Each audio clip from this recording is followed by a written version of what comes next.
Ọ̀bàrà tútù pẹ́pẹ́.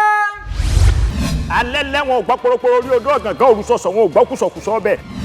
Ǹjẹ́ ó ṣeé ṣe kí èmi ọba Adéníyì kí n ṣe orò fún ọmọ tí ìṣọmọ mi? Bó ṣe wà lásán ọjà kan mọ̀ bóyá ń lọ jẹ́ mi máa rìn síbi tí máa tẹ̀ síbi tí máa jẹ síbi tí máa lò sí. Jọ ẹrù déédé kò kó tó wá fi ẹrù. Jọ gangan kí ṣẹlẹ̀.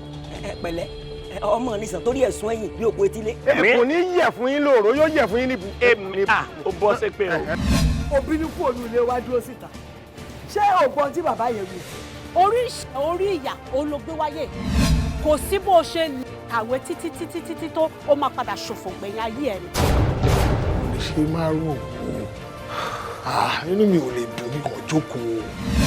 Sir, I can't find my Bible. Mi ò rí Bible mi. I know who stole it. Who stole it?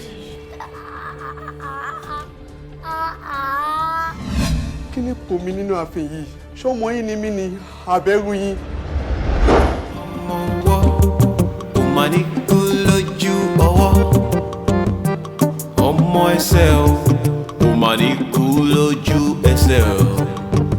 Àní ọmọ ọwọ́ kò máa ní kú.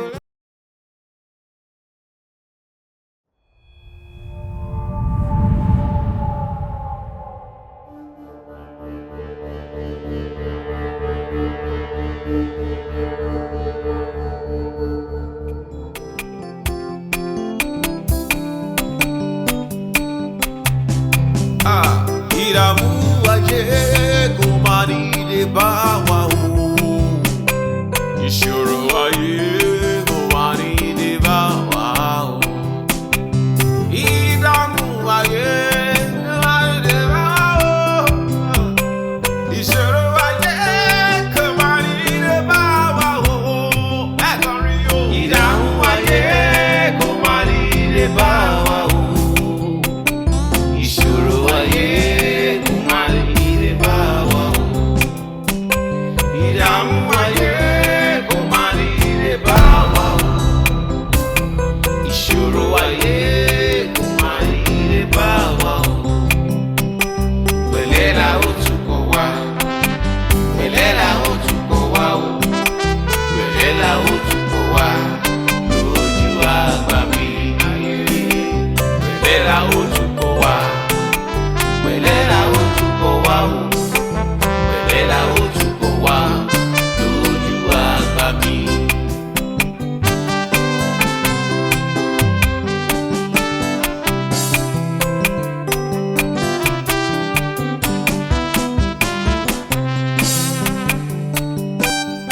Ayé kò máa ní lè bá wa o.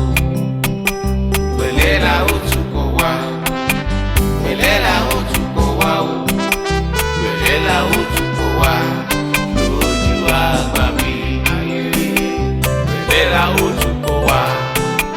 Pẹ̀lẹ́ la ó tukọ̀ wá o. Pẹ̀lẹ́ la ó tukọ̀ wá lójú àgbà mi.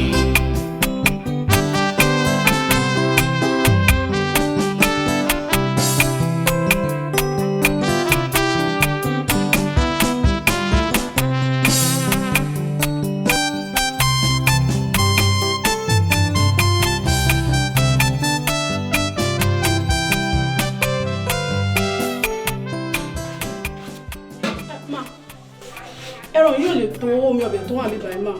Ẹran sì kú lórí náà. Ẹ tó bá ti rò dáadáa máa kó wọlé. Ok, máa jọba wa gbé sí.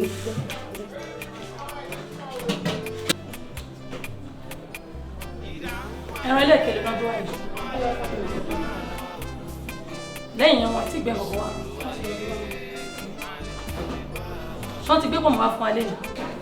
Àti ìdìbò wọ́n ti gbé wa. Ẹ jẹ́ ń tètè mọ̀ tẹ́ran bá ti ń tàn ọ́. Well, it's a thing. Oh, sorry. Yeah.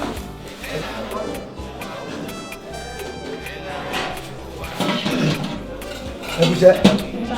Ẹ gbà. Ẹ lọ lọ́wọ́ ẹ̀. Fídíò. Ẹ ṣàdúpẹ́.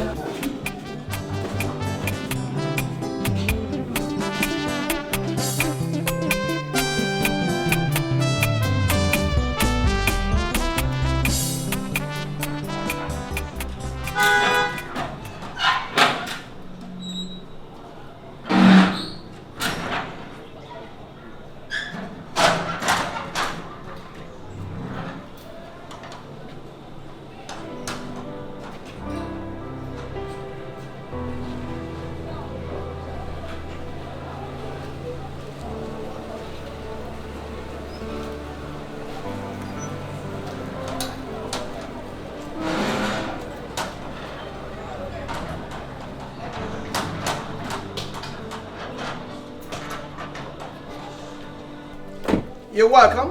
Well, thank you. How was the flight? Very well, thank you. And my parents? They're right in. Oh, okay. I have some items here. Okay. Mom! Hey! Hey, how are you? Hello, my daughter. Daddy! You are welcome to your father's house. I know. Thank you. Thank you, Daddy. Remi Niniola. Airport. Okay. Niniola. She's our good friend. Uncle Security. Yes, sir. Will you draw me soldier to water? Sir, Mumbai Yoni. Bring out all the baggage. All right, sir. Daddy. How are you?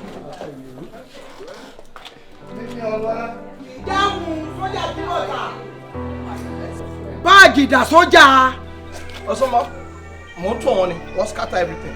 Kí ló wá ń bẹ́rí fún báyìí?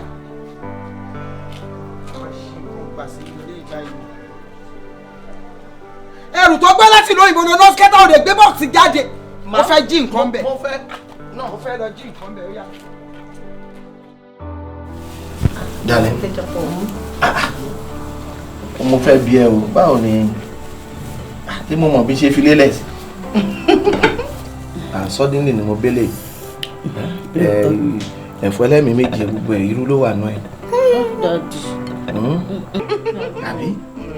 So how did this happen? Ṣé wọ́n pé nǹkan tó bá ń dùn ni ló máa ń pọ̀ lórí ẹ̀.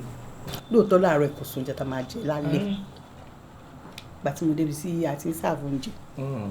Tí mo ti ṣiṣẹ́ lọ tí mo ti ṣiṣẹ́ bọ̀. Báwọn customers kan ṣe fún mi ní change nìyẹn. Eléyìí kù lẹ́mu sọ́wọ́. Eléyìí kù wọ́n ní kí n máa mú lọ. Mo máa wò pé kò dẹ̀ sóúnjẹ nílé o kí ni mo lè fowó ìṣe. Mo máa wò pé ìgbà tí ò sì sí nǹkan tá máa jẹ. Mo wá ní kí customer kan kó bá mi rà mo fún lówó yẹn kó bá mi rà kó bá mi gbé sọ́dọ̀ àwọn tó ń ta mineral lẹ́gbẹ̀ẹ́ ṣọ́ọ̀bù yẹn so ìgbà tó rà tó gbé pamọ́ síbẹ̀ bí ṣe ń bọ̀ nígbà mi àgbé nǹkan mi pé eléyìí o fún ìdílé mi ni fún ọkọ mi àti ọmọ mi. That's right. That's right. Please do. Lẹ́nu ẹ̀dẹ̀ dùn. Ti pé ta jẹ́rú nǹkan báyìí. Àwọn tó máa náwó sí ẹ. Ẹ̀dùn. Ẹ̀rí pọ́ bẹ̀ tá à sí. Tóbi lọ́ba. Tó ń jẹ ọ̀dọ́ yín gangan nílé láti ṣọ́ọ̀bù. Ibi alẹ́ ò mà nípa wọn. Àárọ̀ gan ò nípa wọn. Tọ̀sán. Àní mò ń sweat. Tó bá jẹ irú oúnjẹ iná wà á sweat. Ẹ̀rẹ̀ ọ̀gẹ́ mi láàgùn naturally anyway. Ṣé pé ibi tí ọ̀ ti ń ṣe kọ́ ló ti ń jẹ báyìí? Àbí bẹ́ẹ̀ kọ́ la máa ṣe ló ti ń jẹ. Kò ń ṣọ̀dọ̀ tiẹ̀ nìkan ni ìròyìn ayọ̀ ti jáde. Ní ọ̀dọ̀ wa náà níbi iṣẹ́ ní ọ̀gá mi. Ìdùnnú ṣubú láyọ̀ ńbẹ̀ náà. Kí ló tún ṣe nílẹ̀? Bárùkún ogóga ọkùnrin lọ́wọ́. Bó tiẹ̀ ojú owó lọ. Owó. Tó ń lọ iṣẹ́ báǹkì báyìí. Bá ṣe ń sọ yìí sí wọ́n sì ń rọ́ kẹ̀kẹ́ ńlé tó ń jẹ tó ń mu tálejò ń wá ń kí wọn. Ọmọ ọ̀gá mi tó ti wà ń lo ìbò ti pẹ́ tí wọ́n ní ó máa wálé ní òní wá lọ́la kó bá dé báyìí. Ọjọ́. That's good beautiful. Wọ́n máa ṣorí rere. Wọ́n dùn lọ́sùn lọ́sì. Bá rọ́ ọmọ náà. Àbí bí òyìnbó báyìí ni. Tó bọ́ dé báyìí mú èmi tẹ̀wọ̀n púpọ̀ Yorùbá. Yàtọ̀ sóyìnbó. Ọmọ ṣe pàtí fún. Tó yẹ pàtí ọmọ èèyàn dé. Wàá ṣáà gbàlejò náà. Tó bá wíìrì wá máa wíìrì. Yorùbá máa lọ pátí tá máa lọ jẹun again. Ìwọ̀n kò tí ń jẹun sí gbogbo ọ̀rọ̀ ló wá máa sọ. So in a nutshell, ó dé báyìí ni mo kì í ló dá nóòtù ẹnu ẹ mú báyìí òyìnbó yìí náà ni. Very intelligent ló ṣàjọ. Mo náà dẹ̀ sọ òyìnbó sí. Tẹ́lẹ̀ nǹkan. Hey, my own dad. Kí ni mo fún òyìnbó ṣe? 2-1. 2-1. Ó wà rẹ̀. Bachelor of Science. Mo jẹ́ ilé ọkọ mi. Premier University. Nǹkan tó dé lóní kan wá wò. Ó ti wá bẹ́ẹ̀. Ó dẹ̀ rí bẹ́ẹ̀ léni ni ọ̀la máa dá.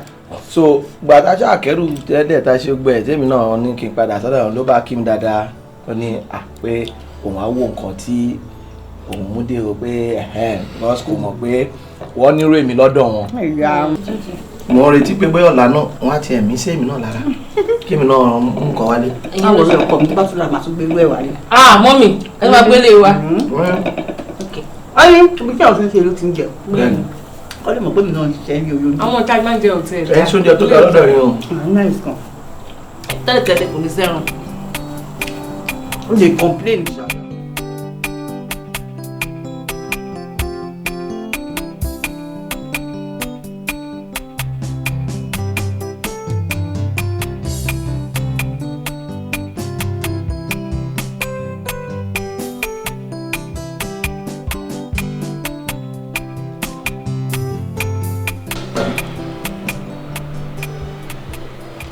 Hello? Mo wà ìwọ̀n kọ́. Kí ló ṣe?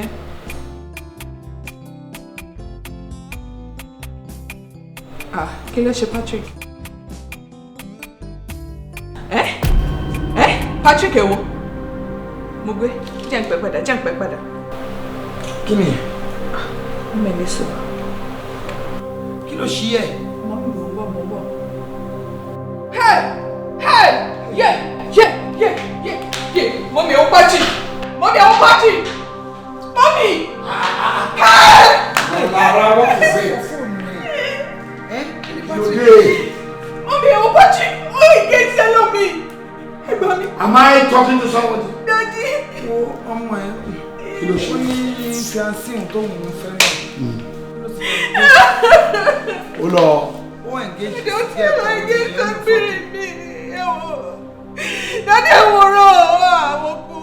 Daddy, yeah! Ta ló send the list? Yóò mọ tẹ fóònù ni.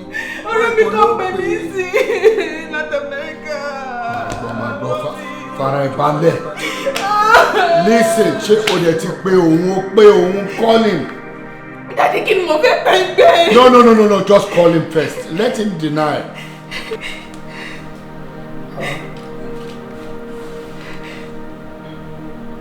Daddy, ó pa fóònù. Daddy, kò gbé. Fún mi ní nọ́mbà yẹn. Fún mi. Mommy.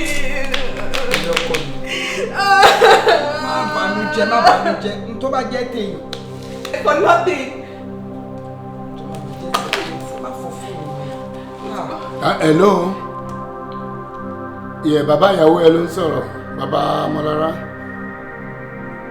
Hello. Ó ti já. Ó já mi ta. Yeah! Relax. Ṣé kankan Yeah! gbọ́ mi kò tẹ́tí kò gbọ́ mi. Gbogbo nǹkan tí ọkùnrin ń wá lára obìnrin ló ní. Ó wá láti léèrè. You are educated. You are beautiful. Kò sí kankan kìdẹ̀ ń ṣe pé oníwà burúkú. Forget about it. There is no problem without a solution. Is that clear? Ìgbà ní kò mú wọlé ìbẹ̀ kí wọ́n máa lọ fòrònú parẹ́. Ó ṣe tiẹ̀ ní Ọlọ́run ò ṣe 3 years just like that. Àlẹ́ mi gbọ́ listen mo gbọ́ ní mi tí gbà. Not just like that. No. Orí bọ́ì náà bàjẹ́ ni. Má ti bẹ̀rẹ̀ ebúsẹ́.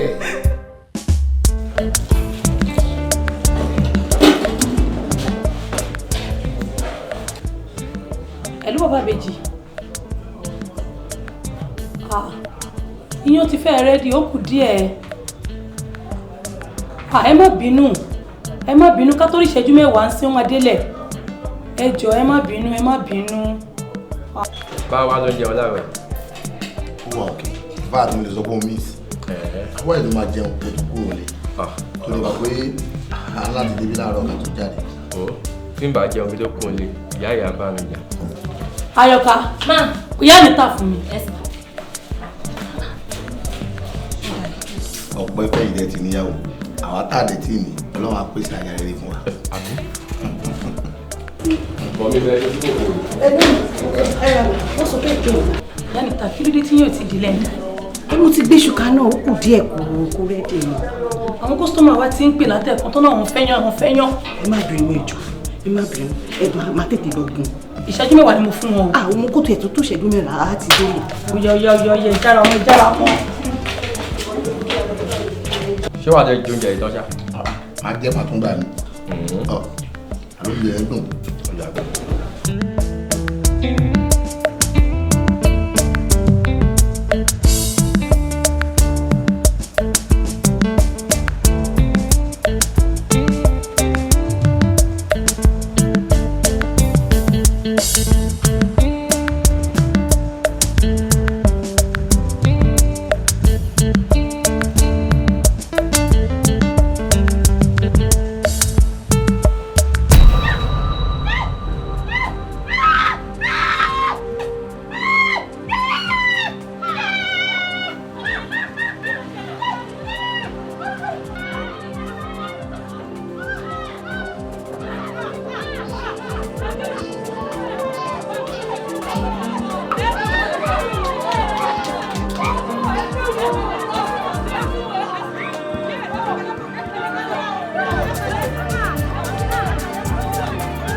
ariwo yín ti pọ̀ jù.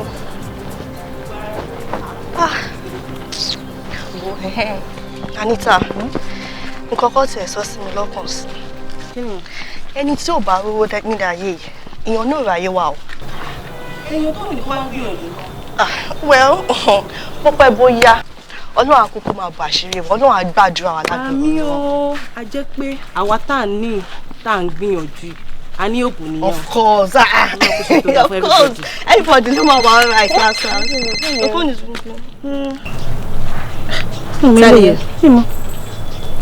Hello?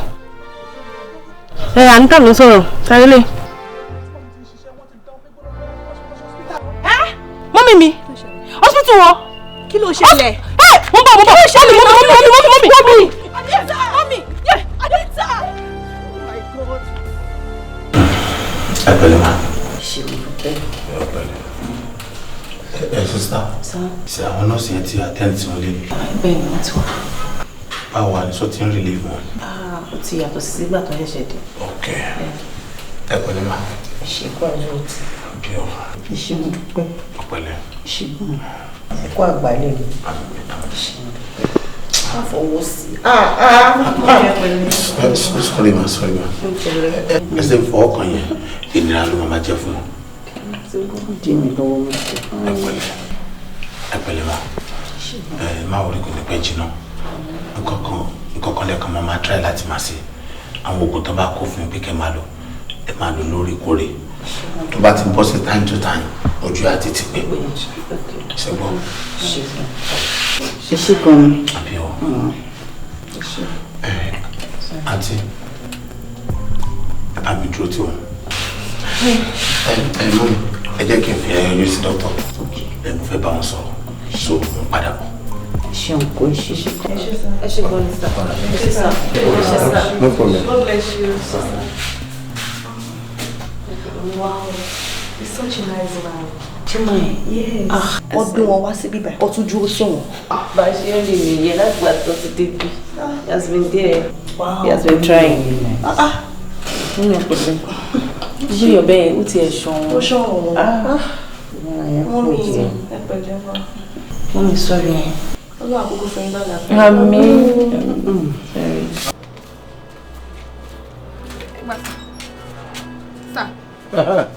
Mo ń wo ẹnu gate mi ni. N ò gbé yàn kan.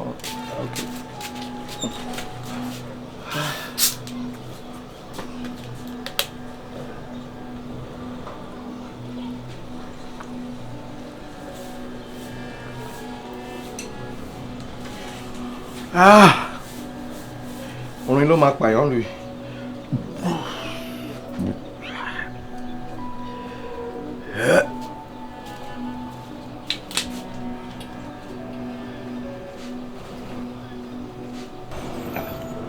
Hello Anita, how are you? Kí ló ṣẹlẹ̀? Kí ló ṣẹlẹ̀? Omi gbígbóná lẹ́nu iṣẹ́. Okay. Oya oya wo ya. Níbo lẹ wà báyìí? Hospital èwo? Ìfẹ́olúwa, mo dé tọ́nsìn, please. Ẹnu iṣẹ́ mo wà náà but mo láti la sọ fún ọ̀gá mi. All right. I'll see you soon. Changing yín. Ẹ fi yẹn lẹ́jọ́ jọ. Máa gbá létà ìkọ́ tó ń ṣe nǹkan. Ẹ ní sùúrù, ẹ dúró gba changing yìí. Ọkú! Kí ló ń ṣe ọkú ìbá yìí lérí? Ọlọ́run máa ṣàánú, Ọlọ́run máa jẹ́ ara burú, Ọlọ́run máa jẹ́ ara gbàkó. Ẹ wo, ẹ má padà gba changing yín wà ń bíbẹ̀.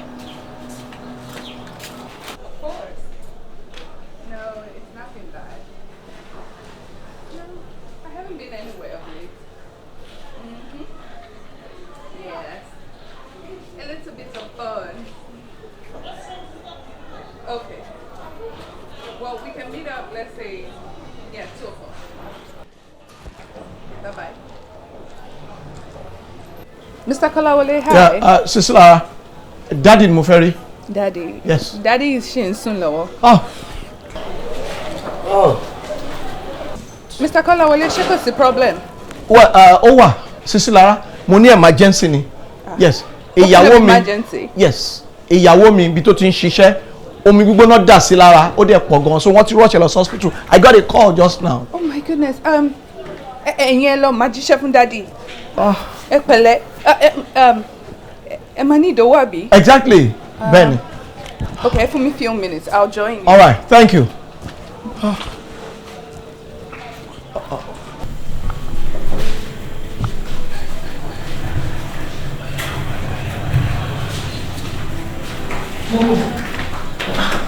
Ó ti bẹ́ẹ̀ ti jí. Kí ló ṣẹlẹ̀? Jésù dídí. Kí ló dé? Kí ló ṣẹlẹ̀? Báwo ni ẹ sìn? Ń ro mi bọ̀ wọ́n ti fún mi pẹ́ńkì. Abẹ́rẹ́ náà fún mi so. Kí ló ṣẹlẹ̀? Tẹ bá rí nǹkan tí mo rí lé mi. Mo fẹ́ lọ ra káàdì ní ìjẹun. Mo sọ pé mo fẹ́ lọ ra káàdì. Mo ṣe dé reception yẹn bá pàdé dókítà. Mo bá ní ẹ jọ ṣo lè rí mi ní ọ́fíìsì mi. Mo ní no problem sir. Tí mo débẹ̀ ṣe pé dókítà jẹ́ kó yé mi pé máa tó gbé wá sí hospital yìí ó ti clear gbogbo bills wa. Mọ́mi kò tún ṣe yẹn nìkan. Oògùn tẹ́ máa lò tẹ́ bá ti délé àti àwọn ìtẹ́ ìlú ǹsìn ó ti sọ gbogbo.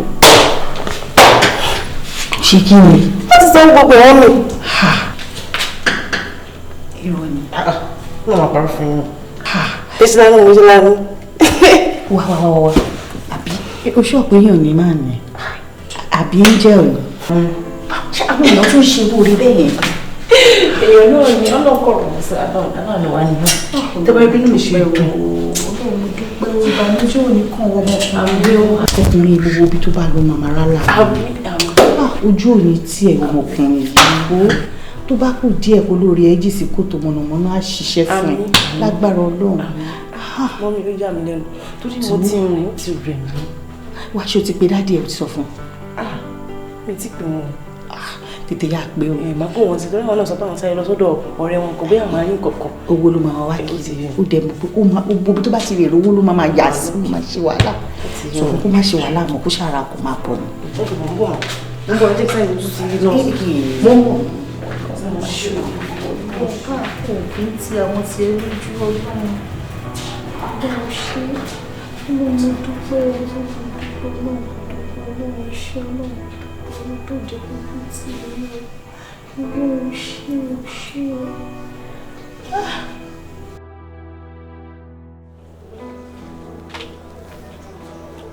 Sister Lara. Oh, Mr. Kolawole. Yes. How are you? I'm very well, fine, thank you. Are you? Very well, thank you. Yeah. And your wife? Well, she is responding to treatment. Oh, great. Mo ní kí n dúpẹ́, mo ti ń ṣọ́ yín pé tẹ́ bá ti lè jáde báyìí. Kí n dúpẹ́ lọ́wọ́ yín. Ẹ ṣé gan.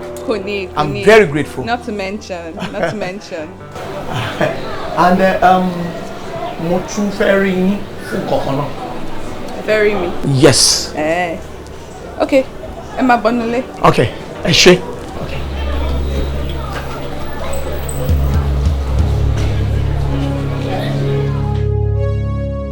Pastor, before anything, fún aládùúrà. Ṣókí ní orúkọ Jésù. Ní orúkọ Jésù. Bàbá àfi gbogbo ohun tí a ó ṣe níbi ilé ọlọ́wọ́ Ọlọ́run gba gbogbo ògo. Lẹ́yìn ohun gbogbo jẹ́ ká láyọ̀ ká yìn ẹ́ lógo. Jésù Kristi Olúwa wa. Yeah. Once again, on behalf of my servant, my darling wife, I welcome you all to our house. Yes, you're all welcome. Thank you, ma. Nílé tiwa, gbogbo àlejò la máa ń tẹ́wọ́ gbà. Ìyẹn ló jẹ́ pé àtẹ́wọ́ gbà yìí. Yes. Uncle Kọ́láwọlé. Ọ̀gbẹ́ni Kọ́láwọlé. Daddy. Èmi pè ẹ́ lọ́nkú wọn náà dáhùn. Uncle Kọ́láwọlé. Daddy. Ó tún yìn dáhùn. Ó ní ẹ má dáhùn. Uncle Kọ́láwọlé. Mo fẹ́ recollect ohun tó bá wa sọ. Ó ló fẹ́ tani. Ọmọlára. Kí lorúkọ ẹ̀ lẹ́ẹ̀kan sí? Ọmọlára. Ó fẹ́ Bẹ́ẹ̀ni. Ní gidi. Yes, sir. Ní Ṣùlọ́kà. Okay. And who is he? Ọ̀rẹ́ mi tímọ́tímọ́ ni. Kí lorúkọ wọn? Lawrence. Àwọn ìyá méjì nǹkan. ọmọ bíbí inú mi náà Anita. Ọ̀rẹ́ mi. Wá witness bàbá ẹ̀ fẹ́ yàwó mi. Ọmọ bíbí inú ẹ̀. No, mo tètè bímọ ni. Kò sí wàhálà. Àwa gan ń ṣorí wàhálà mi.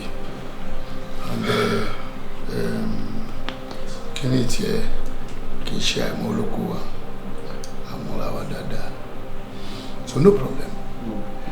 Ṣùgbọ́n ẹ máa wá ṣe ìdáná proper.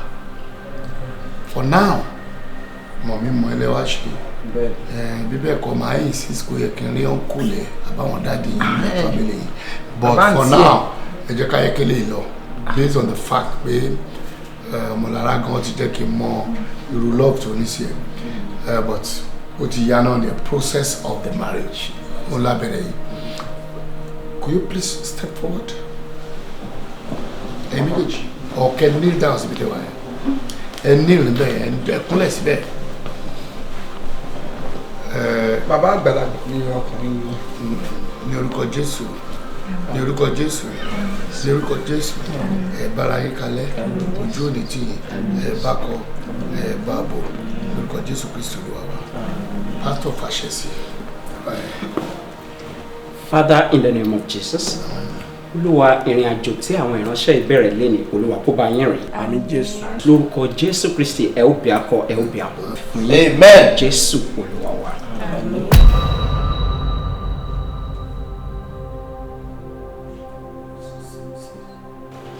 Sisi Lara.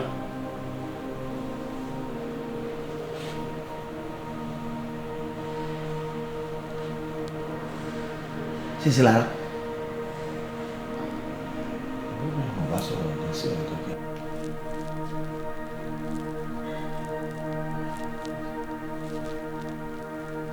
Sisi Lara.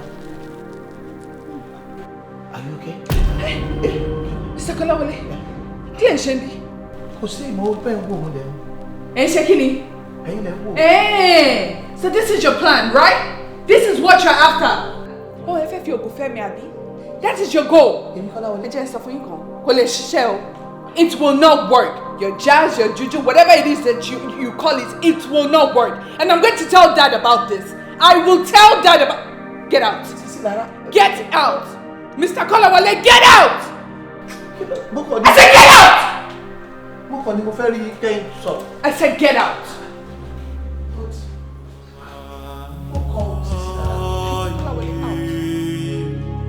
Out!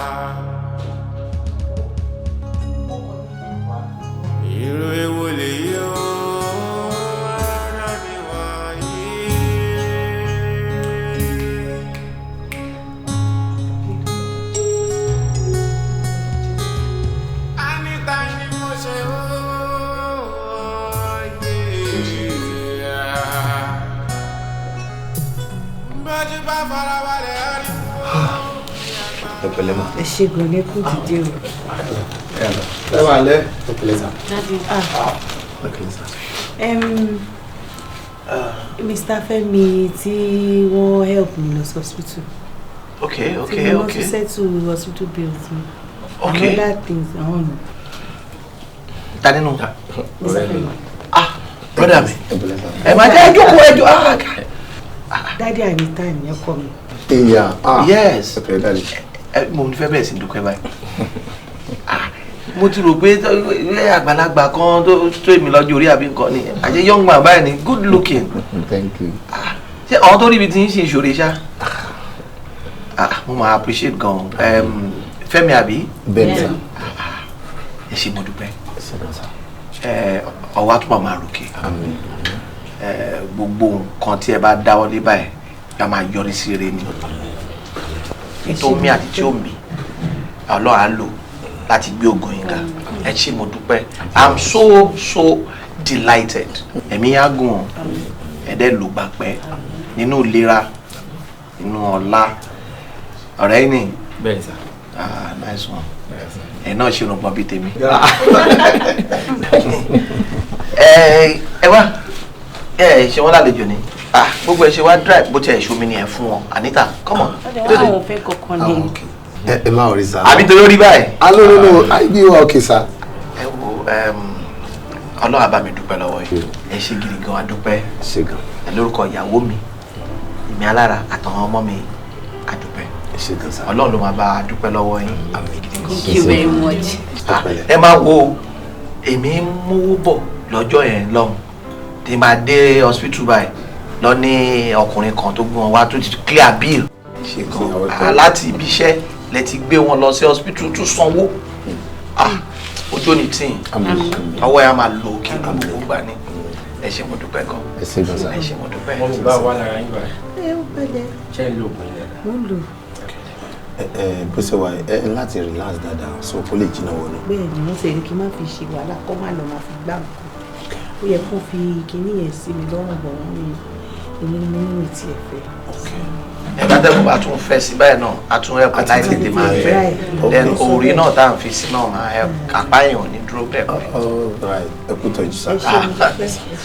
àwọn ò ní lè dúró pẹ́ because èmi àtọ́rẹ́ mi sáré fẹ́ débi kan akọni ká sáré yọjú sí wọn nígbà tá a ti gbọ́ pé wọ́n ti dé sílẹ̀. àṣé àtúbẹ̀ ṣe wálẹ̀ ní jẹun kan ó jọ ní méjì. ẹ náà rí à ń sáré jà fún wa padà ẹgbẹ́ wa production. kí lè lè yìí. mo pé èmi lè àsìkò tó wáyé èmi lè jáde lọ sí ibi iṣẹ́ wọ́n ní àjẹ́ tán. ẹ máa wọ̀ ẹ̀ tó ń pọ̀ jù eléyìí náà ẹ̀kọ́ mi dání because mo rí i pé bẹ́ẹ̀ ṣe wà yìí dókítà ní kí ẹ má jáde ẹ̀kan tó bá tó pẹ́ tó bá tó yá màá tún lọ́wọ́ sí i. Ilé ìkó. ẹ má wọ̀ rẹ̀. ẹ dáde. brother Fẹ́mi àbí. bẹ́ẹ̀ni. ẹ wo gbogbo iṣẹ́ ọwọ́ yín ló ń ṣàdúrà fún ẹ gbà bẹ́ẹ̀ kò yí sí nílùú iná ṣá wa ń bọ̀ olórí ìpàdé báyìí àdúpẹ́ àwọn àdúpẹ́ náà ni mo ò pé àtúnṣe máa rí yín. àwọn agbóhùn ní fọ̀dọ̀ yín sílẹ̀ ẹ ṣe gan sa. ẹ ṣé sá. alright mọ́mí ẹ má bọ̀ wálé. God bless you. ẹ má bínú pé mi ò sìn yín o. sí wọ́n. ok ẹ̀yin kúkú sìn wọ́n ẹ sìn wọ́n. wọ́n tún gbé ẹ máa wo beverage àti ní gbogbo ẹ̀ lọ́wọ́. ó ti wà ní tó wà nílé tó jẹ́ big size ti pọ̀ ju bí bàbá àwọn èèyàn tó tún máa ń ṣàánú sí wà báyìí. ẹ tó yọ̀ ń gbá ẹ. jẹ̀rù gbàgbàlagbà kan tí. owó inú ẹ̀ náà tutù ló bí ṣe. ń lọ sùn láìpẹ́. ọ̀rẹ́ Nídìọ́lá ṣé ó yẹ kí irú àwọn eléyìí máa ṣẹlẹ̀ sí mi? Nídìọ́lá ta ni mo ṣe at this age kí n má léyàn tí mo fẹ́ fẹ́. The first one came, dumped me. Second one came, dumped me. Mo kàn tí Patrick ṣe fún mi. After 2 years of hard work and commitment to that relationship, a drug addict, I stood by his side just to get him clean. Oríṣẹ́ gidi. Ó bẹ̀rẹ̀ sí make owó. Ó wá tọ́ mi pé you get back to Nigeria a few days after I arrived. I love fellow me. Nídìọ́lá, is there something wrong with me? Let me know. Stop for me. Nothing is wrong with you. Are you sure? Nothing. You're perfectly okay. But nǹkan tèmi kọ́ ti rò nípa ọ̀rọ̀ yìí ni pé àwọn mọ́mí àti dáàdì kí ni nǹkan tó ń ṣe sí? Ṣé wọn ò jáde sọ̀rọ̀ ìrara ni? Jáde síbi tí báwo? Like kó lọ sọ́dọ̀ àwọn pastor àbí àwọn àfáà àbí I don't know kó ṣàkọ jáde sí. Nídìọ́lá, I don't know this thing. Bóyá ó dé ìyẹn kó jáde sí, I don't know. Ọmọlára, we just need to call them. Kó pè wọ́n jókòó, kó bá wọn sọ̀rọ̀. Nǹkan tó bá lè ṣe sọ́dọ̀ ẹ̀, wọn ò lè máa wẹ̀ báyìí náà. Alákọ̀ọ́kọ́ ẹlẹ́ẹ̀kejì kí ló dé? This is getting too much. It's okay. You don't need all this now. It's okay. Everything will be fine. It's okay. No,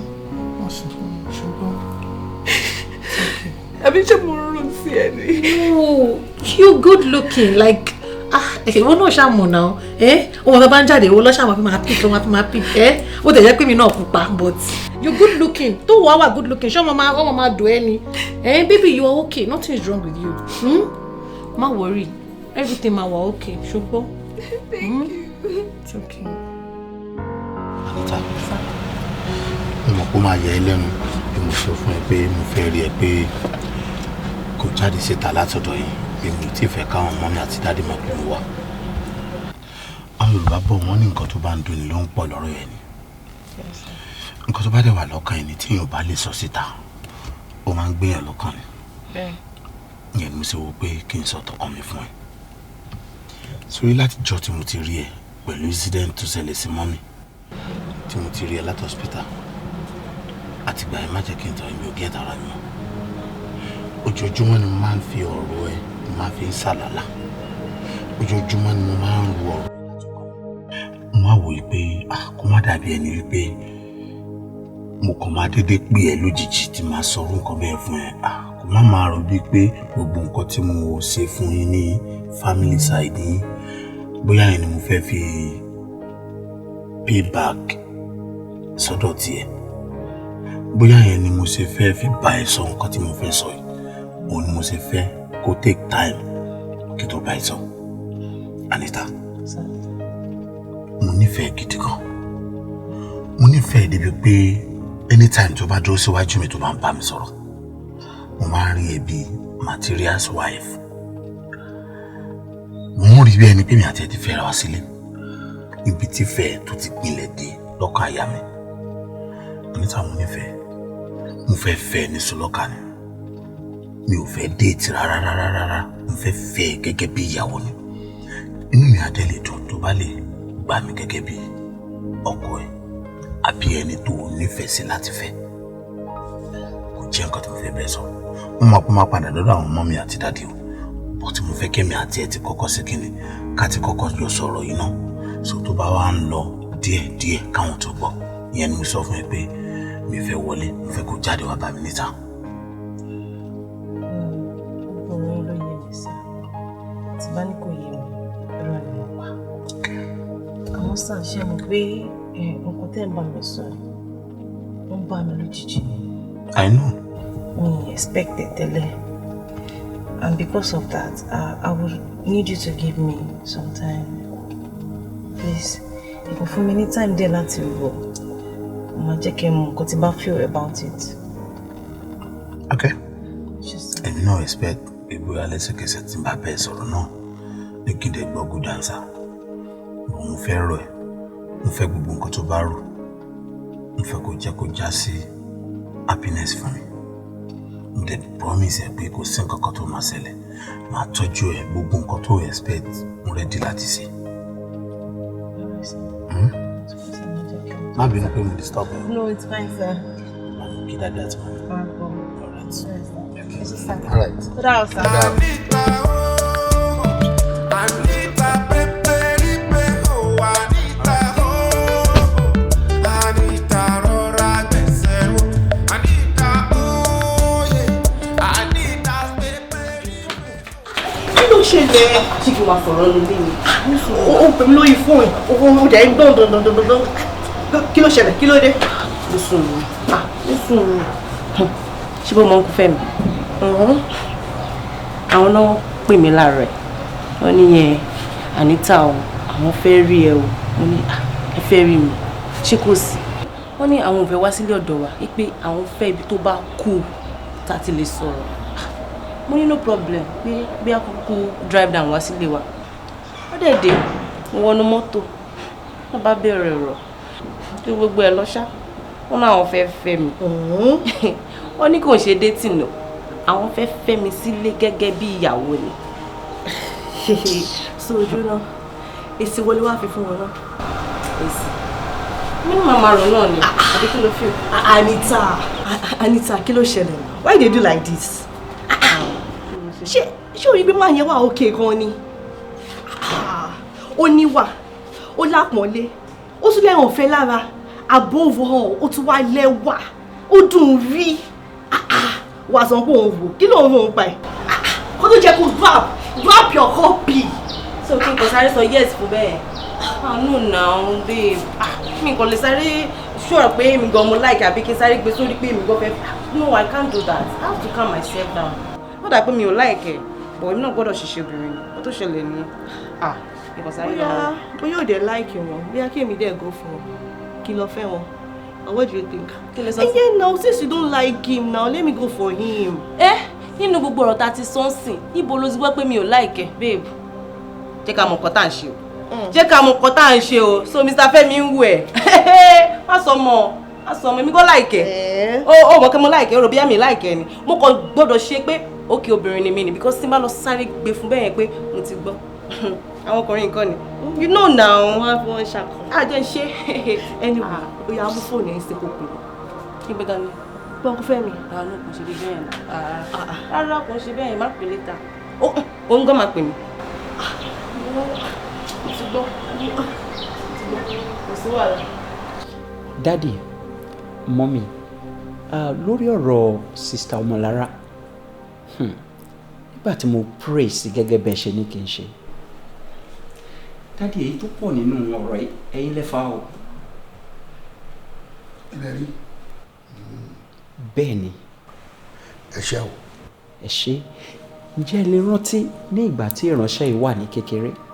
Ǹjẹ́ àsọtẹ́lẹ̀ kankan wà tó yẹ kẹ́ ẹ ràn lọ́wọ́ láti bá nurture tẹ́ ò ṣe nǹkan kan sí? Àsọtẹ́lẹ̀. Kò sí ohun tó jọ. Àsọtẹ́lẹ̀ wà, ṣé ti gbàgbé ni?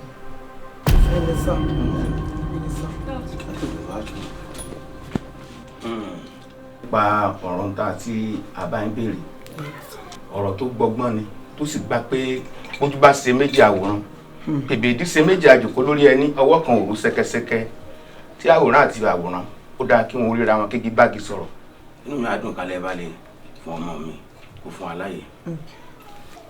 You know what, you need to go and stay out. Okay? Okay, ma. Okay? Okay, darling. Welcome. Hello. Stay well there, okay? Nípa níta bá ń béèrè ọ̀rọ̀ pọ̀ ń bẹ àgbọ̀ntàn tó mẹ́ sọnù ó lọ́rọ̀ pọ̀ ń bẹ. Ifá ní dáadé ní dáadé tiẹ̀ fún tìmí àrè adíwá fún alábìkú òkè ẹ̀sọ́ ọmọ àfìràn sọmọ lórúkọ òwò àbíkú wá jìndò ayó jimi. Ifá ní òwò àbíkú ó ti jìndò ó ti jimi fún ẹ ní gbọ́mọgbìn bí àgbàdo mọ́. Eléyìí Ifá ní ọmọ yíyè ni o tó ọmọ yíyè látàrí bí nínú àwọn ọmọ mẹ́fẹ̀ẹ̀fà tó jẹ́ pé ẹ ti bí tẹ́lẹ̀ tẹ́lẹ̀ ó tó ṣokùnfà tí wọ́n fi ń kú tẹ́lẹ̀ ni pé okùn kan náà òun ni wọ́n fà wá sí ilé ayé òun ni wọ́n fi ń lọ wọ́n dájọ́ ni pé bàbá àti sí bàbá ìlú làwọn máa lọ ni wọ́n fi ń lọ ṣùgbọ́n eléyìí Ifá ní eléyìí ọmọ yíyè látàrí bí kò ní kú mọ́ kò kú mọ́ lórúkọ rẹ̀ jẹ́ tó tábà dé já ìwé olúfimọ́ àáfin mọ́ ni ẹ wá rí ṣùgbọ́n kinní kan wá ń bẹ tó ba àjàù jẹ́ apá rẹ̀ ó gùn lórí ju ìtàn lọ òun ni tẹ́lẹ̀ náà ó ní nǹkan kankan nínú àwọn àyànmọ́ tó gbé látòdì ọ̀run tó yàtọ̀ sí ti àwọn mẹ́fẹ̀ẹ̀fà tó kù tí ó sì dá tẹ́ bá lè bá àgbà bẹ́ẹ̀ tó ẹ̀yin olówó ẹ̀ kì í fẹ́ kọ́ ọmọ yín ó fẹ́ tálíkà ọmọ mi yìí nínú àyànmọ́ rẹ̀ nígbà tó bá pàdé ọkọ tí ó bá fẹ́ àmì ara kan ó sanwó pàápàá gẹ́gẹ́ bí àwọn tó láyé ti ṣe fi hàn mí wípé kì í ṣe àyànmọ́ kó lọ rè fẹ́ olówó bí ẹni tí ò ní gá tí ò ní go tó jẹ́ tálíkà tó jẹ́ pé gbogbo nǹkan ló ní jùlọ àtọ̀ sí pé bóyá ọjọ́ orí o ẹni lè jùlọ lọ́jọ́ orí ó sì lè má jùlọ lọ́jọ́ orí ṣùgbọ́n kó jẹ́ akúṣẹ̀ paraku nígbà tó bá wá pàdé ọkọ rẹ̀ yìí àwọn àpẹẹrẹ kan ń bẹ tẹ́ ẹ máa rí pẹ̀lú wọn ẹ mọ̀ rí àwọn àpẹẹrẹ ọ̀hún bíi pé kó jẹ́ pé òun ni ó máa fún ẹni ní nǹkan bíi kọ́ mọ́ sáhun sí ẹ má le o tó bá jẹ́ pé ẹ bá lè gba ilé ìmọ̀ra nǹkan ò ní sọmọ ìmọ̀ yín lọ́wọ́ o ikú ò ní parun sí ní gbèdé ẹ jèrè rẹ̀ ẹ tún jèrè ìjẹ̀kọ̀ ìfanikọ̀ọ̀kan owó káyà ògbó ó ń bẹ níbòmíì abẹ́wú ṣeéṣeéṣe wọn a máa sọkọ ara wọn adíwá fún wòrì tí ó sọkọ ọ̀kadàlẹ́ ọ̀hún èdèwèdè ayáwó ajẹlẹ́kùlérawo ọ̀hún èdèwèdè olódùmarè ọba tẹ̀rẹ̀ kárí ayé yóò jẹ́ ká jèrè àwọn ọmọ wa o. ẹ ṣe gan mo dúpẹ́ sá ọ̀rọ̀ yìí èmi nìkan kọ́ ni mo láti ọ̀sẹ̀ so n bá délé máa lọ sọ fọ́kọ. má jẹ́ àgbọ̀ òyìnbó ní jẹ́ bẹ́ẹ̀. kọ́ tó bá sọ àpẹẹrẹ sọ fún mi ẹ ṣe bọ̀ sá ẹ ṣe bọ̀. àdúrà yín ọgbà báyìí ní kangun àní lùgbàdì tẹ̀tẹ̀ tẹ́lágùdù ẹ̀fọ́ ò ní tẹ́ o ẹ̀fọ́ kan balẹ̀ kò ní í séwu o. ọ̀hún sànù ànírà burú mọ́ o àánú ọlọ́run wà pẹ̀lú wa o ó ṣoríire wọ́n mọ́ mi o lọ́dọ̀ yóò sùn àbí takọ pẹ́pẹ́yẹ.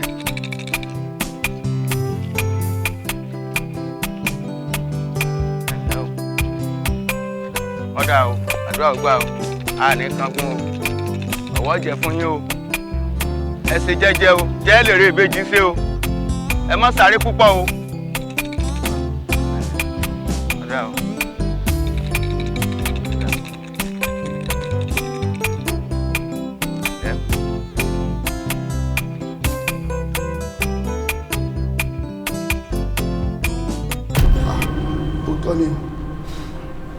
ó tó ní àsọtúnlẹ̀ wà lórí ọ̀rẹ́.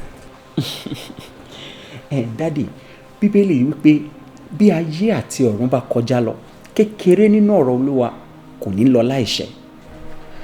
Ṣé rí nígbà tí ìránṣẹ́ yìí ti wà kékeré òun ni àsọtẹ́lẹ̀ yẹn ti wà ẹ̀bá dẹ̀ ti bá mú lódìdí kí ẹ tó máa rán létí bó ṣe ń dàgbà.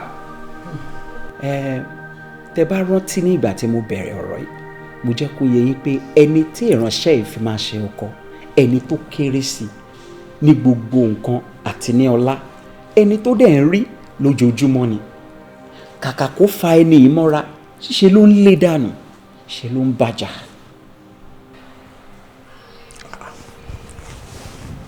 kò dàbí ń bọ̀ Mọ́lára ṣó lẹ́ni tí ìwà àti ẹ̀ láwọ̀ ni. ìbáyọ̀ kankan jà dádì ó yẹ kí n sọ nǹkan fún yín àmọ́ mo gbàgbé ni ṣeré gateman Mr. Kọ́láwọlé yìí ẹ bá ń wọ̀nù ẹ̀ ó dédé pè mí lọ́jọ́ sí ó ní òun fẹ́ bá mi sọ̀rọ̀ kan mo wà nù yàrá ní báńkónì kí dẹ̀ sọ̀kalẹ̀ nǹkan náà ni mi ò mọ̀ nǹkan tó jẹ́ bóyá àlá ni bóyá daydreaming ni I really don't know. mo kàn rí pé lẹ́ẹ̀kan náà èmi àti Mr. Kọ́láwọlé à ń ṣe marriage lọ́wọ́ à ń ṣe wedding lọ́wọ́ mo pé irú nǹkan wò lélẹ̀ surprisingly mo kàn rí Mr. Kọ́láwọlé níwájú mi again kí ni ìtumọ̀ yẹn dádì kí ni Mr. Kọ́láwọlé try láti ṣe a jẹun pé Mr. Kọ́láwọlé he's up to no good nǹkan kan ṣẹlẹ̀ dádì please ẹ wọ́n wọn do something about it. ó dá ṣáà kọ sùúrù ṣùgbọ́n kò ní sùúrù gidi fúnra ẹ ní sùúrù tó pọ̀ níbi tí adé dúró yìí ó ń jọ gàtí kò jọ gàtí gbogbo ẹ̀ náà ń fẹsẹ̀ méjèèjì jọra wọn kẹ. pásítọ̀ ẹ bá mi fi ẹ̀mí béèrè ṣé kìí ṣe wípé Kọ́láwọlé ẹni tọ́lọ́run. dádì ibi tá ń lọ ò jìnnà rárá ẹ̀mí Ọlọ́run kì í parọ́ ẹ̀mí Ọlọ́run kì í parọ́ ṣe rí nígbà tí mò ń gbàdúrà yìí ẹ̀mí Ọlọ́run ti sọ pé ẹni yìí àkọ́kọ́ máa kéré sí ní gbogbo ọ̀nà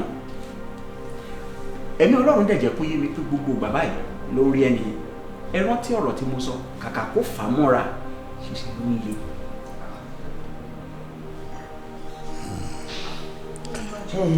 má sọ Ọlọ́run má jẹ ọ̀rọ̀ tá a máa jókòó tá a máa sọ ni.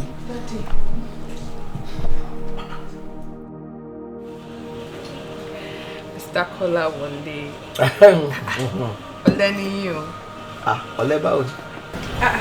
láti ẹ̀kọ́ tá a ti mọ ọtí yìí ò lọlẹ̀. sísun lára ẹ wo ibi tó gbà ìgbà tá a ṣí ìgbà ló wà ó ti dé bí bá. ó yẹ kó ti dé bí. díẹ̀ ni this champagne eléyìí kò kì í ṣe ordinary drink. Ba. Yes, ma. Please, another bottle of champagne. Kọ́ tó mú mi wá. Bẹ́ẹ̀ni, ẹ ṣáà máa mú lọ. Má lè wà mọ́tò báyìí. Ẹ wá o. Èmi ò ní àbò tí burúkọ bá gbẹ̀yìn. Ẹ mú. Let's drink. Ó yá jẹ́ cheers. Sísá rárá. Ó yá, ṣe fẹ́ bá mi cheers ni. You know, it's alright. It's alright. It's a good friendship, right? Yeah, yes. What's your experience like, man? Right there. Thank you. The Latin in anything, ma. No problem. Yes. Sister Lara. Yes. Mi ò lè yí tọ́. Ẹ ṣáà máa mú. Ìkejì yìí. Mr. Kọ́láwọlé. Wẹ́ẹ́ àìná máa mú bẹ́ẹ̀ o. Oh. Mr. Kolawole. Monday, I know. Any reason? Especially when you are here. Yeah. No money. From the very first time Timorin, that's Mode, that's a Yankee. Yeah. I was drawn to you. Joye, you sounded very articulate. You sounded very intelligent.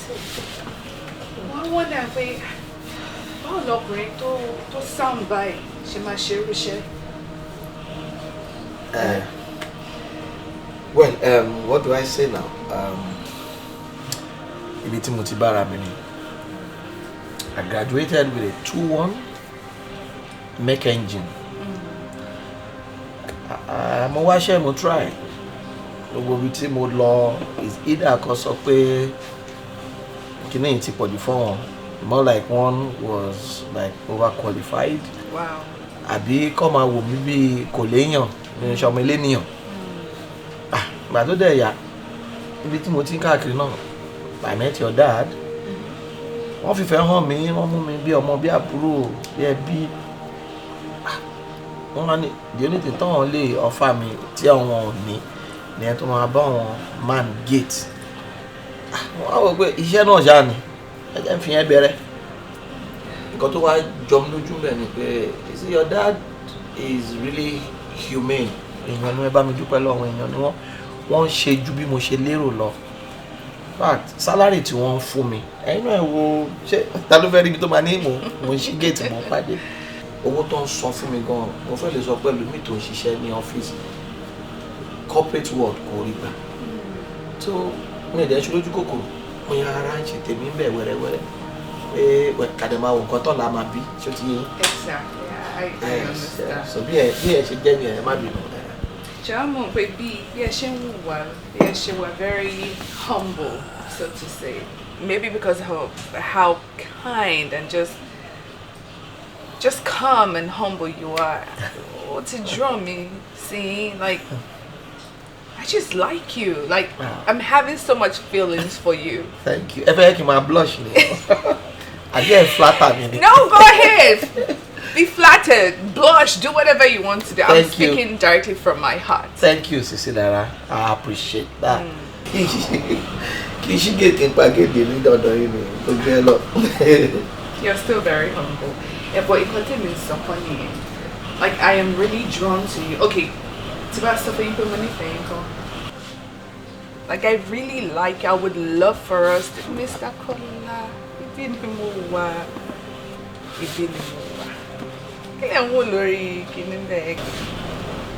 I'm drawn to you, Mr. Akora. I really want us to be an item. I want us to be together. Drawn to me? Yes. Like I want us to, if we can do something, you know, some sort of relationship in your mind. Like that's how bad I really want you.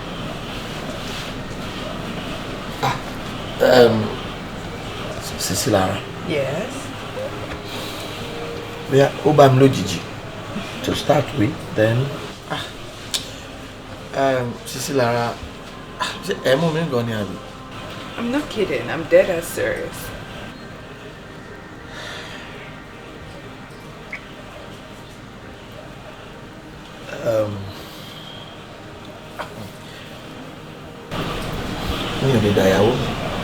I love my wife dearly and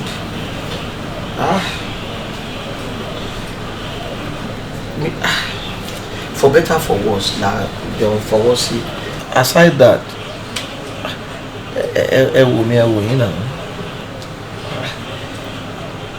cool èmi ọmọ tálákà àti ọmọ billionaire ara nǹkan tí mi ṣe ríṣẹ́ náà gba ẹni mi ò ń ṣọmọ ilé nìyàn ẹ wò yàtọ̀ sí gbogbo ẹ̀ náà gan ìyàwó mi mo nífẹ̀ẹ́ ìyàwó mi gan mi ò lè dá mi ò lè dá.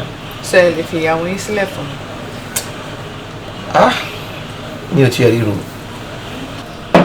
papọ̀ ṣeré jáde pé inú yín dùn kakọ̀ wá kí n gbé ń jáde bá ṣe ní pé màá gbé ń jáde lọ́nà mi mọ̀ pé rọ̀rọ̀ tá a sọ nígbà yẹn ẹ má bínú mi ò lè ṣe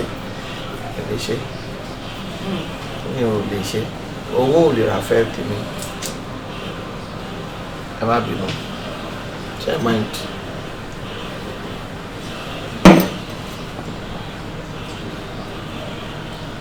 I'm sorry. Mi lè dàyàwó mi ẹ má bínú. Right, I mean,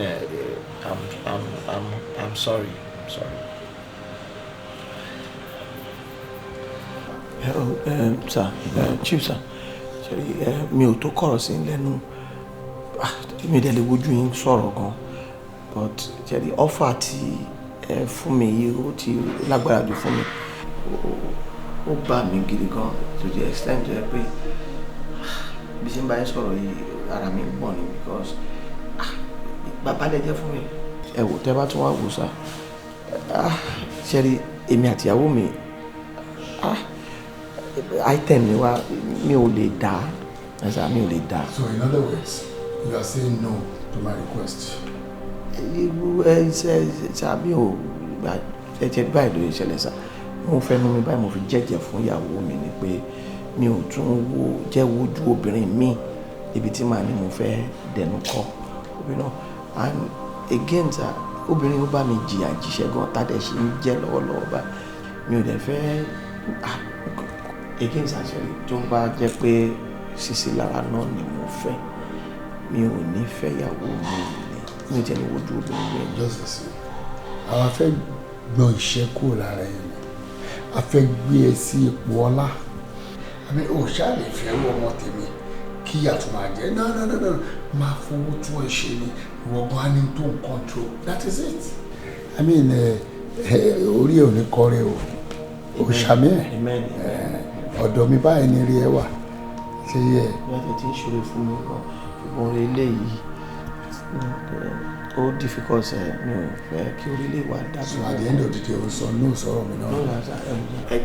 ẹjọ dẹ ẹ bá mi consider ìdí yẹn pẹ̀lú ìjọba ìpínlẹ̀ mi ò tó kọ̀rọ̀ sí ẹnu sá yẹ mọ ìdí yẹn lágbára gan ni sá very cogent reason ni sá alright sá.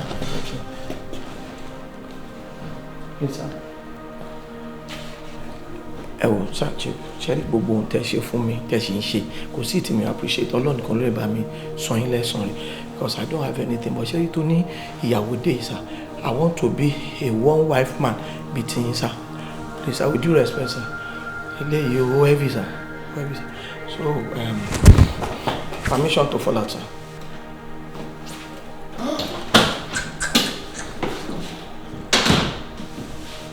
èmi ni mo wọ́ra mi ńlẹ̀ báyìí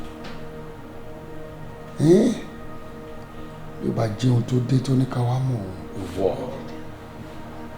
ìwọ abáláàrú ẹ̀ káì àmọ́ tó bẹ̀ jù bẹ́ẹ̀ lọ Kọ́láwọlé mo fẹ́ mú dẹ́ ẹ lójú wípé iná ilé lọmọ ẹran kó máa yá gbẹ̀yìn iná ilé ló máa yá ẹ̀mí lọ sọ fún ẹ kí ni mo fẹ́ gbìgbà.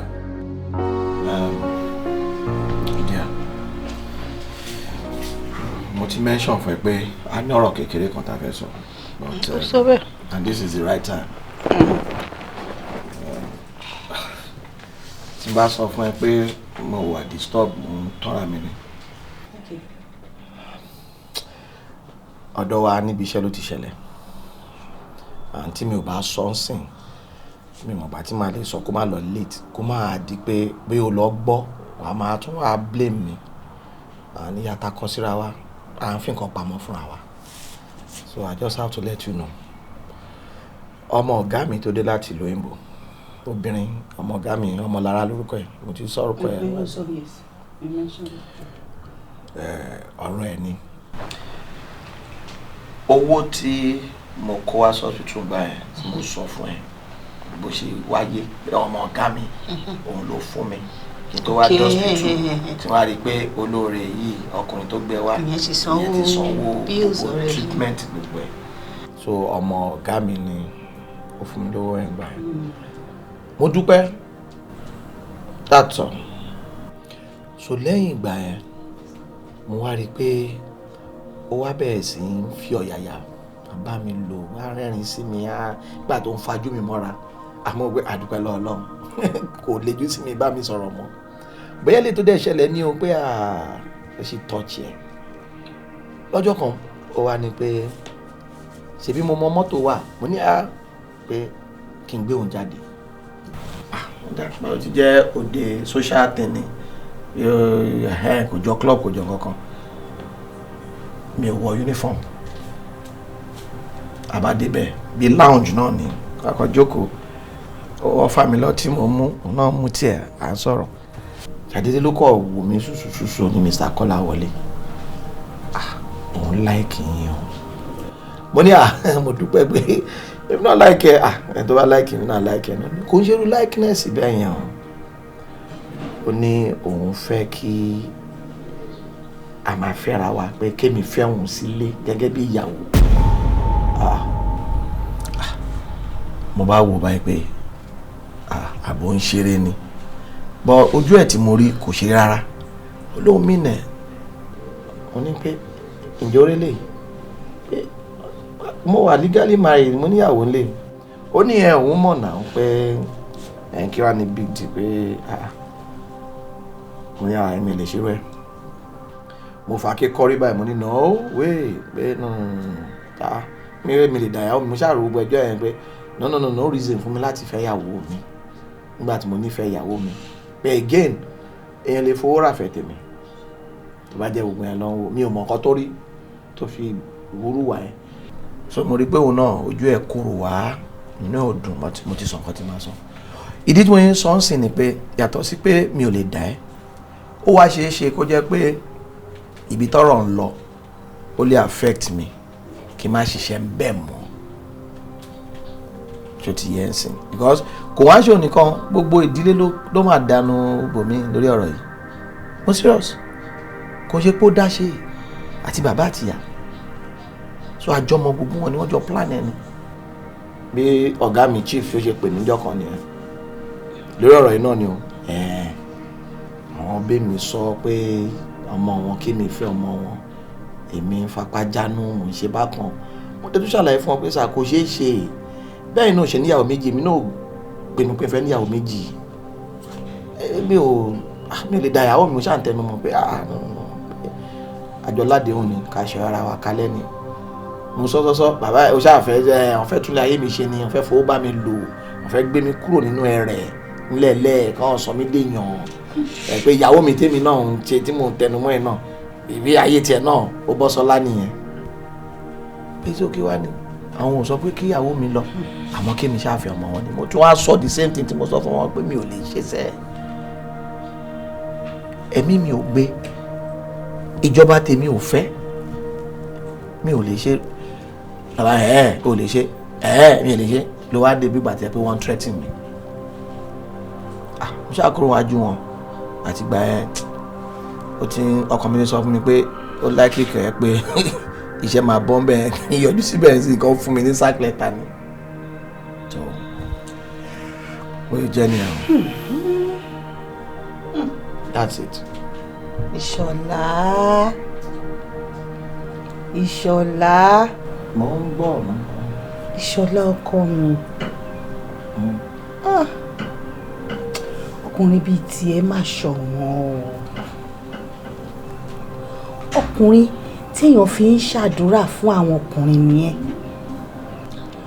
orí opportunity láti make owó ò dẹ̀ gbà nítorí ìfẹ́ tó ní sí mi tí ayé bá ń jẹ ayé ìwọ Ìṣọ̀lá ló bá máa jẹ́ ọkọ èmi Abímbọ́lá adá mi kò lè ní ojú méjì láéláéláé èmi náà lè fẹ́ ní bọ́dì pẹ̀lú ẹ̀ láéláé because mo ti ẹ̀ mú ìmọ̀ kan tí mo fẹ́ sọ mọ́ you're just. It's alright. It's alright. Àjọsọ fúnra náà ni pé kọ́lọ́run ṣe wá lórí àwa kalẹ̀ ni. Truly ó mọ̀ pé mo nífẹ̀ẹ́ ìfẹ́ àtọkàn wa ni. Lè mọ̀ pé òun náà ni wọn náà nífẹ̀ẹ́ mi náà. So yan kan ò lè wá fi owó kó fi halẹ̀ mọ́ mi. tó fi dẹ́rù bà mí tí màá wá fẹ́ ṣèfẹ́ nù wọn. Náà owó tó ń wò yìí náà tá àti nìyí kò ṣe pé àní ni náà tó bá wọn lọ́hùn. Ok tìbéèrè lárí àmọ́lá tìbọn wà níta nìyẹn báwo tiẹ̀ ní báyìí wọ́n wà níta nìyẹn so it's alright lọ. ọwọ́ yìí ò ń lọ ẹ sára báyìí. ó ń ta mí. ẹ̀bọ̀ ó ń gbẹ àbí. jíjìn. bọ́ tó bá yún ẹ má yún. àmì ò dùn. akọ́ra máa fọwọ́ ra dédé. Níníọlá, yes, Níníọlá. Inú mi ò dùn. Inú ò dùn. Kí ló dé? Pẹ̀lú bí parents mi ṣe force mi tó. Ìpè gate man ni mo máa fẹ́. Pé kí n lọ get close to him. Mo tó wá ṣe tán. I took him out. Took him to a very nice lounge. Ra ọtí fún. A ṣe fàájì. Just to clear the atmosphere. Okay. At least let me not be tense, let him not be tense. But the suffering man in me. Mo fẹ́ jẹ́ kí àwọn méjèèjì ká máa fẹ́ra wa. Níníọlá, kò sí nǹkan tí mi ò sọ tán. Ó ní òun ò lè fẹ́ mi, ó ní òun ò lè fi ìyàwó òun sílẹ̀. Níníọlá. Ọmọlára, ṣó mọ̀ pé married man lẹni tá à ń sọ yìí and ìwọ tó fẹ́ present irú nǹkan bẹ́ẹ̀ fún kó yẹ kó present ẹ̀ nicely kó ṣe nǹkan tó máa rush. Nǹkan tí mo mọ̀ ṣe ni mo ṣe báwo mo ti ṣe fẹ́ ṣe. Nígbà táwọn parents mi ti force mi pé I have to do it. That was the only way I knew possible. Kí ni mo mọ̀? Wọ́n dẹ̀ sọ pé kò sí solution kankan àfi tó bá fẹ́ máa yí. Kọ́tọ̀ sọ nìyẹn o, kódà wọ́n ní wọ́n ti rí láti kékeré.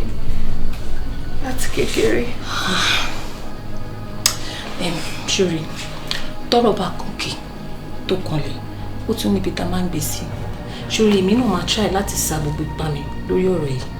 Ibi tó jẹ́ kí n dé máa débẹ̀ nítorí ọ̀rọ̀ yìí.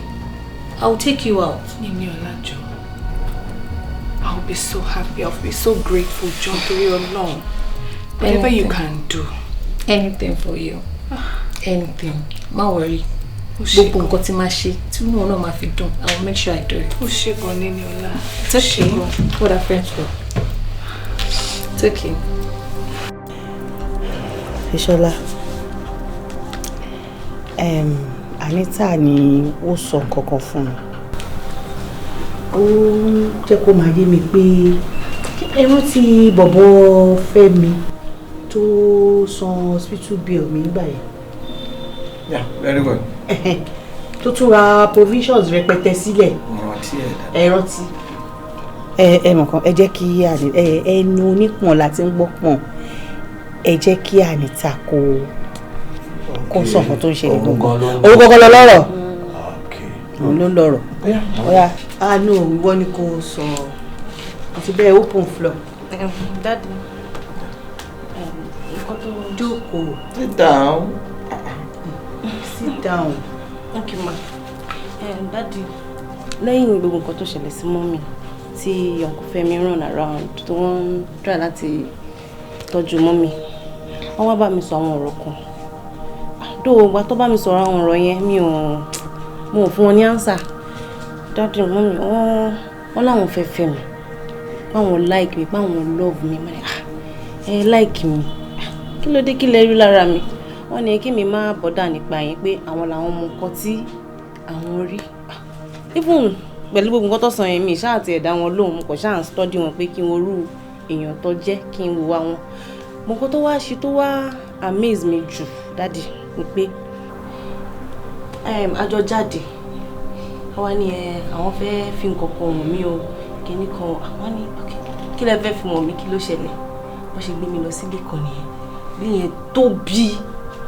Daddy mọ́mì ẹ bá rí lè ẹ̀yin kó máa sọ pé owó wà bí tó wà wọ́n ní kí la wá ṣe ń bíbá irú tẹ̀ tí kókó bá mi kí la wá ṣe ń bíbá ẹ̀wọ̀n ní máa bẹ̀rù bí nǹkan tó ṣẹlẹ̀ ni pé ilé tí mo rí yìí o èmi àti àwọn lájọ máa gbé bẹ̀ bí ọkọ àtaya kò tó wá tán síbẹ̀ o. Daddy wọ́n ní ṣé mi mọ̀ pé tàwọn parents mi wọ́n renovate ẹ̀ lọ́wọ́lọ́wọ́ báyìí wọ́n rà ní o ẹ mọ̀ wọ́n kàn máa ní láti ṣe 1 or 2 things níbẹ̀ pé kó lè bá kó rí báwọn ṣe fẹ́ pé kí má tiẹ̀ tí sọ fún yín o pé kí n jẹ́ ká fi ṣe surprise ni pé mi ò tiẹ̀ lè hide the feelings mi mo gbé I have to tell my parents about this pé eléyìí ó huge o pé mo ṣe ní kí n sọ fún yín o pé mọ́mì dáàdì ọ̀dà yẹn wọ́n nice wọ́n nice èèyàn gidi ni wọ́n bẹ́ẹ̀ ni wọ́n lọ. ṣe Fẹ́mi ọ̀hún bí ìgbà tí èèyàn ṣòro fẹ́ lóṣù tí kọ́ ni àbí ẹ̀yin ò rí bẹ́ẹ̀. rárá o. It's all right ìgbà tó ń sọ mi ọ̀dà ẹ̀dùn mi ò sọ pé ó fẹ́ ṣe bẹ́ẹ̀ ó lóun fẹ́ fẹ́ gẹ́gẹ́ bí orúkọ tó ń gan Fẹ́mi. Fẹ́mi wọn náà love me. Love ẹ wọn náà dẹ́ rí fẹ́ yẹn lójú ẹ̀.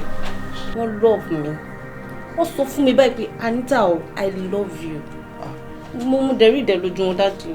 orí ìdẹ̀ lójú àbúrò inú ìwẹ̀ ẹ̀kọ́. now èyí tí máa sọ kì í máa waste gbogbo sàdábà mi wọ́n ní pé Fẹ́mi ọ̀hún gan kò yẹ kémi náà mọ̀ olóore wa ní lóòótọ́ but mi ò nítorí pé máa jẹran pé màálù ń bọ̀dà ó gbọ́ Yorùbá ẹ̀ ó ṣoore ni kó máa di wàhálà mi ò sọ èèyàn kan náà ló máa gbé sílé bọ́ eléyìí tí mò ń rántí bí ṣe ń sọ̀rọ̀ ẹni pé ọmọ kan ti wà ń gbà kan kí ló ṣe Yẹmi ibi tá a forí ẹ̀kọ́ sí ẹ̀jẹ̀ mọ́ ẹlòmíì ló tún wọn méyàn wá fún mi lẹ́ẹ̀mejì o kò má gbé lómi wá síwájú mi tó bá jẹ́ pé lè náà lọ́nà nǹkan mọ́ ẹ̀ jẹ́ kó wà bẹ́ẹ̀.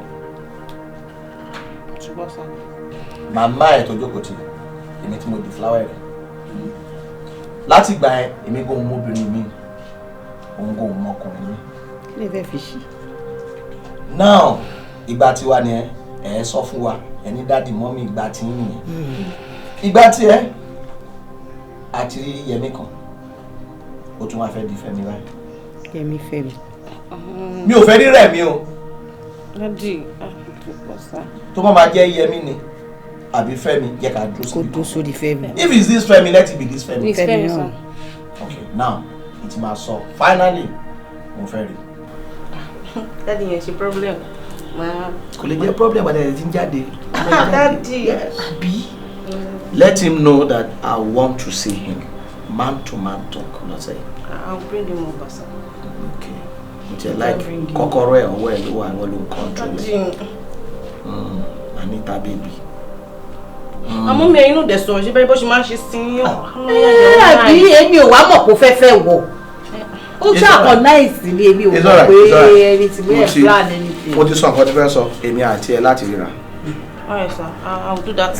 o kò lè rọmọ lórí ìkọ́ kó a máa jókòó a máa sọ. àti máa ṣe everything a big game daddy. kò sí lọ́wọ́ ẹ̀. ó bá ṣe bí lè pẹ̀lẹ́. ara ò balẹ̀ kí ló ṣe. daddy no no. èyí tí mo sọ ẹ ló important okay ọmọ mi ò ṣe give away. tàbí take away. any of the above. give away take away. ẹ máa jókòó báyìí tájọ máa mọ̀ fúnra wa ni okay so jẹ́ kára ẹ balẹ̀ o. ọlágọ́ dájú ó lè wà. alright ojú ẹ lọ it's alright. o ti mọ program ẹ.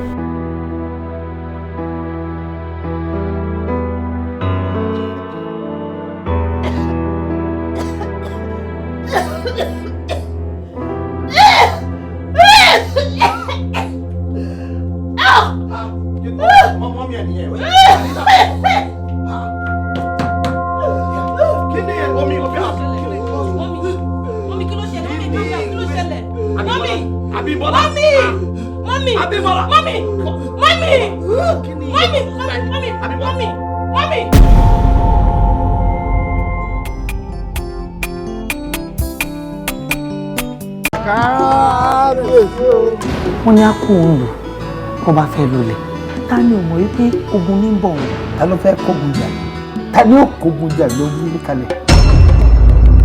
ẹ jọ kábíyèsí kí ni ìpàdé ọlọ́jà ta sí wọn gan.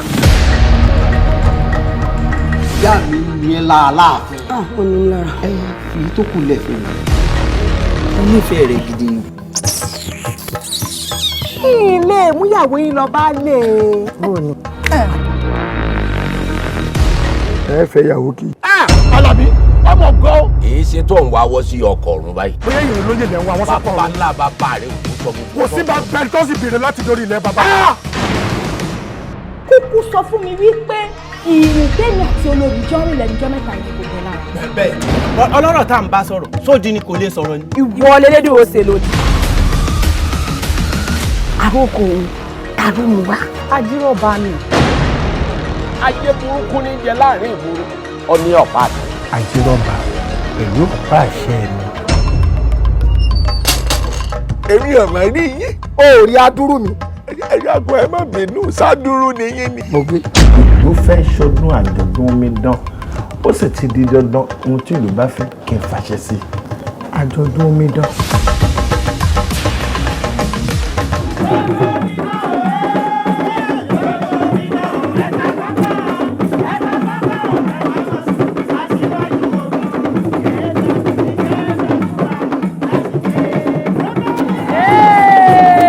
kábíyèsí nínú àwọn baba ńlá àti rí ìtọ́mú mẹ́fà nítorí gbogbo ìtí ọba bá ti gbẹ́sẹ̀ lé nínú omidan àṣẹ ti gbónù. ọmọ àjànàkú èyí yàrá. bẹ́ẹ̀ni.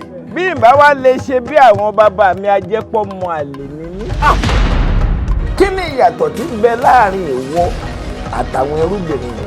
ẹrú yín làwọn olórí lè. tá ń bí ẹrú tá ń bí wọn olórí.